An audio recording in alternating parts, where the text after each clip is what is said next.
Nigel Farage, the leader of the Brexit Party, another general election, another failure to win a single seat. Yeah, but we've used our influence, and that's the important thing. I mean, look, we're a new party, we've got no councillors, we've got no base. You're a finished party.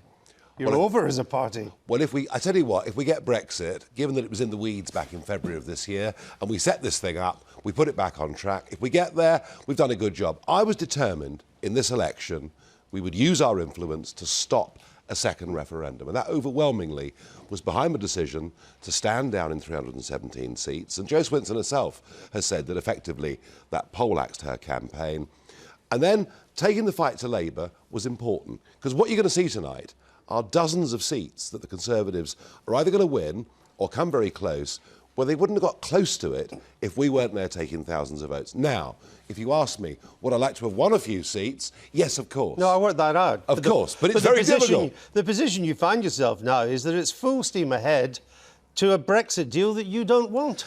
Yes, but I would prefer that to a second referendum and all the agony. But you've also said it's not really Brexit. You told me in the leader's interview that when it comes before the European Parliament, you would vote against it. If the current treaty on the table, with the political declaration, passes unamended, I can't bring myself to support it. Look, I've spent my political career trying to get Brexit, all right? We're going to get Brexit. Are we going to get the right one? Maybe not. So it's a deal that you don't support. You haven't got a single seat, and your party has no purpose now. But I killed the Liberal Democrats and I've hurt the Labour Party. But that wasn't your purpose. My purpose was to try to get the right kind of Brexit. If we get half a loaf out of it, well, that's what we've achieved. Is it time for you now to step down from politics? Let's see where we are in 6 months. If we're back in crisis in 6 months, I'll have to put my hat back in the ring, won't I? I did it this year, I think fairly effectively. Let's see. It's a bit like Groundhog Day for you then. Do you know, I'm much happier seeing the exit poll where it is than seeing a hung parliament. There must be a certain sadness, though, in you.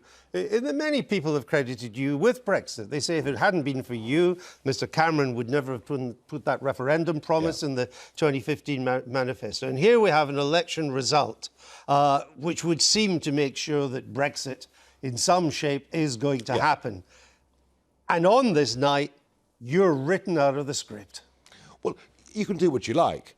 I can tell you that if we'd stood in every seat in the country, it would have been a hung parliament. That would have been a disaster. Well, we'll never know that, of course. Well, I think the Liberal Democrats would have won an awful lot of seats. And as I say, when you see the scores on the doors coming in the Midlands and the North, you will see lots of seats the Conservatives are going to win because we've taken a Labour vote that would never vote Conservative. But there is no future for the Brexit Party now, given this result, is there?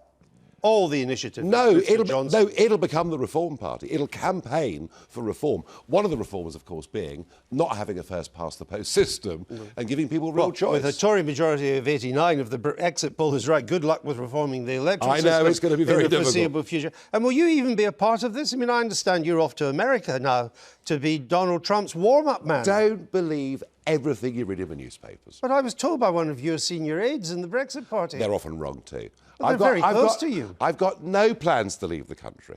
You're not going to be whipping up the audience as Mr Trump comes on the stage? If I'm asked to help, I may. Oh, so you are, in other words. If I'm asked to help, I may. I would suggest that what follows from that is that as you travel around America as Mr Trump's warm-up man, this so-called Reform Party ain't going to happen. Oh, if I spend a couple of weeks there, there's always time for the Reform Party. The election's 10 months long in I'm America. a campaigner for reform, OK?